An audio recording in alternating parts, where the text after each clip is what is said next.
देखिए, मैं आपसे ये अर्ज़ करना चाहता हूं कि जब भी हमारे जहन के अंदर थॉट्स आएंगे ना, तो उसके नतीजे में इमोशंस आएंगे। तो वो इमोशंस आएंगे ही आएंगे, आप उनको डिनाई नहीं कर सकते। और ये बात आपने बिल्कुल सही कही है, और वो किसी बड़े आदमी को कोट करके आपने ये कहा है कि जब वो इमोशंस हमारे पास आ जाते हैं तो हमें रिकग्नाइज करना है कि ये इमोशंस हैं मौजूद, लेकिन एक गलती नहीं करनी, उन इमोशंस को एनर्जी नहीं दे देनी। यानी मुझे कोई गालियां दे रहा है तो मैं कोई कंप्यूटर तो नहीं हूं, I am a human being, I will definitely feel it. इसके नतीजे में मेरे अंदर नफरत पैदा होगी, मेरे अंदर उसके खिलाफ कोई कीना पैदा होगा। ये आई हैव टू अंडरस्टैंड कि ये बिल्कुल सही है, ये पैदा हुआ है, लेकिन जो मेरे जुम्मे काम ये है कि मैंने इन इमोशंस को एनर्जी नहीं देनी।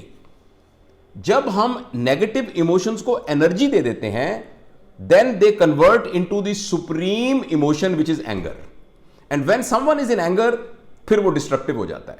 तो आपकी बात बिल्कुल दुरुस्त है, 100% ये सही बात है कि हम कंप्यूटर नहीं हैं। जो ही हमारे अंदर कोई भी ख्याल आएगा उससे रिलेटेड इमोशंस डेवलप होंगे, but we should be able enough to understand and start witnessing those emotions as it is a kind of a movie playing in front of us in a screen.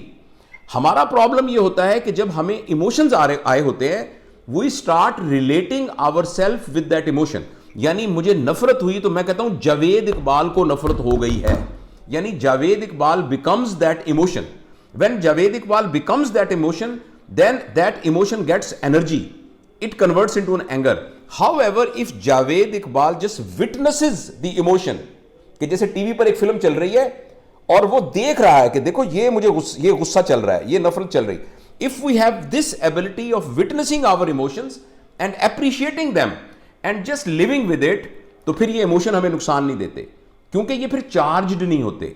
लेकिन when we start relating ourselves with that emotion, हम उनको अपने साथ entangle कर लेते हैं, तो फिर प्रॉब्लम अराइज करता है। उसके लिए कंटिन्यूअस मेहनत और मश्क की ज़रूरत है। देखिए, हमारे जो हैं, हम जब भी किसी चीज़ को रिस्पॉन्ड करते हैं ना, तो उस रिस्पॉन्ड करने में एक चीज़ होती है जिसको मैं थोड़ा सा एक काइंड ऑफ एक रिलीजियस टर्मिनोलॉजी में बयान करूं कि एक चीज़ होती है जिसको हम नफ्स कहते हैं। नफ्स का मतलब है, या समझने के लिए डिज़ायर, कि जो मेरे दिल में एकदम इंस्टिंक्ट आई है उसकी बुनियाद पर मैं रिस्पॉन्ड करता हूं। और एक और तरीका है जिसको हम कहते हैं फहम या अकल या लॉजिक, यानी डिजायर और लॉजिक। तो ये इसके लिए कंटिन्यूअस मश्क की जरूरत है। जो लोग ट्रेन हो जाते हैं, जब भी एक सिचुएशन आती है तो उसमें वो डिजायरस एटीट्यूड की बजाय लॉजिकल एटीट्यूड, या जिसको नफ्स की बजाय वो फहम को इस्तेमाल करते हैं, तो जो ये करने लग जाता है तो वो उसको कंट्रोल कर लेता है। लेकिन ऑब्वियसली इसके लिए मश्क की जरूरत है। जो शख्स ये करना चाहता है, it is not easy, it is not just कि आप एक दरवाजा बंद करके दूसरा खोल दें। उसके लिए उसको एक्सरसाइज करनी पड़ेगी, उसको मुराकबा करना पड़ेगा, रिफ्लेक्ट करना पड़ेगा, और बार बार उन सिचुएशन में प्रैक्टिस करना पड़ेगा अपने आप को, अपने अंदर ह्यूमिलिटी पैदा करनी पड़ेगी, फीडबैक के लिए ओपन होना पड़ेगा।